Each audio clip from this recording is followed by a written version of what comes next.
일론 머스크의 한국 인구 감소 붕괴론에 대한 심층 분석. 일론 머스크 테슬라 CEO는 한국을 인구 붕괴의 가장 심각한 사례로 반복적으로 지적해왔다.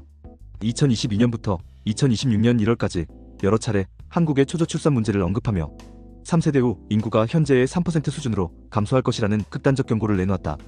그의 주장은 수학적 계산에 기반하지만 현실적으로는 여러 한계와 논쟁점을 포함하고 있다. 머스크 주장의 핵심 내용. 머스크는 한국의 합계 출산율이 대체 출산율 2.1명의 약 3분의 1 수준인 0.72에서 0.75명에 불과하다는 점을 강조했다. 그의 계산 논리는 단순하다. 현재 출산율이 유지될 경우 각 세대마다 인구가 약 3분의 1씩 줄어들어 3세대 후에는 인구가 27분의 1, 즉 현재의 약 3-4% 수준으로 감소한다는 것이다. 2024년 10월 사우디 미래투자 이니셔티브 FII에서 머스크는 단기적으로 AI가 가장 큰 위협이지만 장기적으로는 세계 인구 붕괴가 더 심각한 문제라며 한국을 대표 사례로 제시했다. 2026년 1월 팟캐스트에서는 성인용 기저귀가 아기용 기저귀를 초과한 것은 국가가 잘못된 방향으로 가고 있다는 신호인데 한국은 이미 수년 전에 그 지점을 넘어섰다며 북한이 침공할 필요도 없이 그냥 걸어서 넘어오면 된다는 극단적 표현까지 사용했다. 수학적 계산의 검증과 한계. 머스크의 계산은 순수한 인구 통계학적 산술에 근거한다. 합계 출산율 0.72명이 지속될 경우 한 세대 약 30년마다 인구가 약 34%씩 감소하게 된다. 3세대가 지나면 0.34의 세제곱은 0.039, 즉 약 4% 수준으로 줄어드는 셈이다.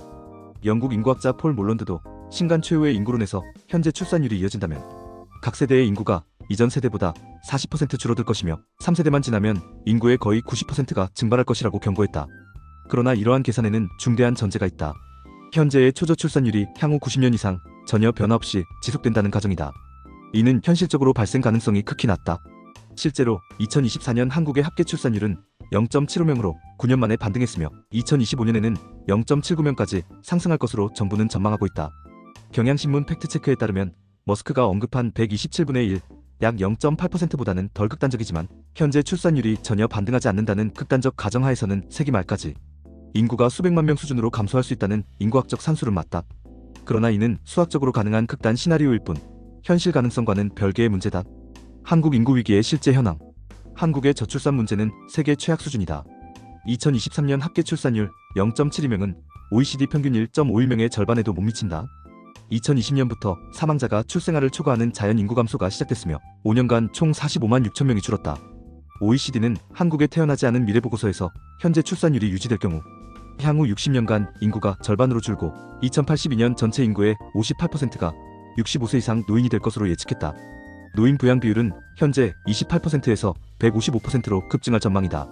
국회 예산정책처는 2072년 경제성장률이 0.3%로 떨어지고 국가 채무가 현재의 6배인 7천조 원을 넘어설 것으로 전망했다.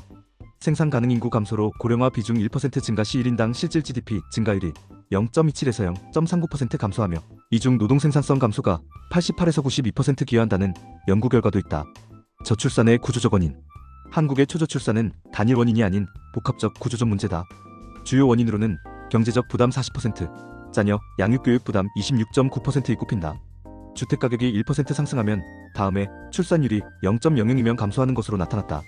IMF 이후 확산된 고용 불안도 핵심 요인이다.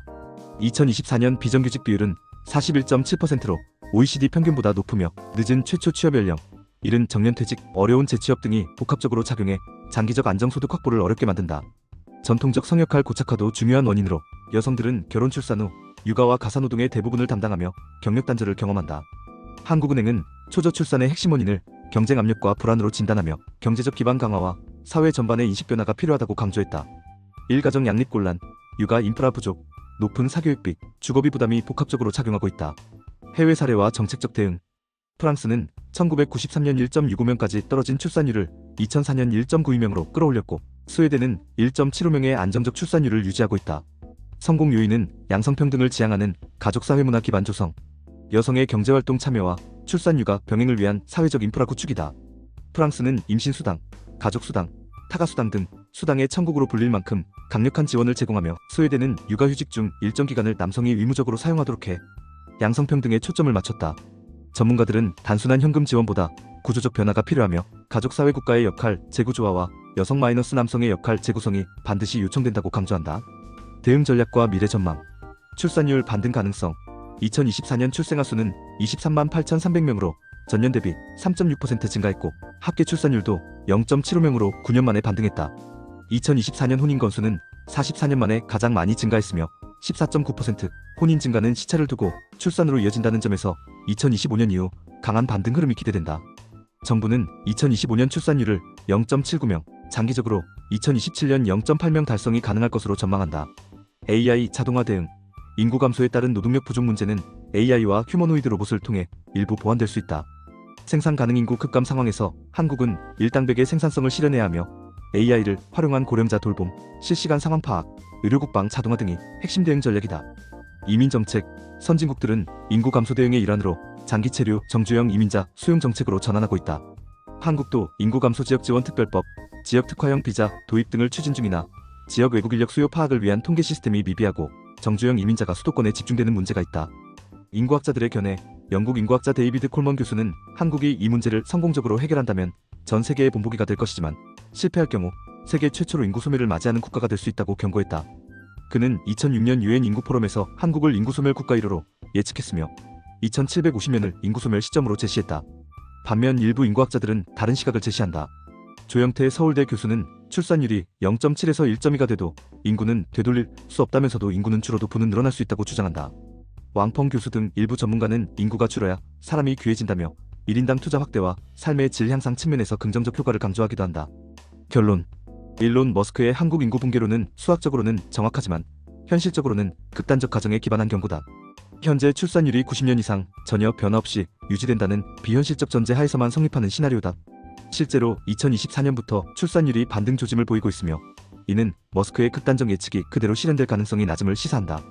그럼에도 한국이 직면한 인구 위기는 실존적 위협임이 분명하다. OECD 최악의 출산율, 급속한 고령화, 생산 가능 인구 감소는 경제 성장률 둔화, 재정 부담 급증, 사회보장 시스템 붕괴 위험을 초래한다. 문제는 단순히 인구수 감소가 아니라 노인 인구 비율과 생산 연령 인구 비율의 급격한 불균형이다. 해결을 위해서는 현금 지원을 넘어선 구조적 개혁, 주거 교육, 고용 안정, 양성평등 문화와 일가정, 양립 인프라 구축, AI 자동화를 통한 생산성 혁신, 선제적 이민 정책 등 종합적 접근이 필요하다. 머스크의 경고는 과장되었지만 한국 사회가 인구 위기를 더 이상 방치할 수 없는 최우선 과제로 인식해야 한다는 점에서는 의미가 있다. 향후 7년이 출산율 반등의 골든타임이라는 전문가 진단에 주목해야 할 시점이다. 당신의 생각을 댓글로 남겨주세요. 영상이 도움되셨다면 구독과 좋아요,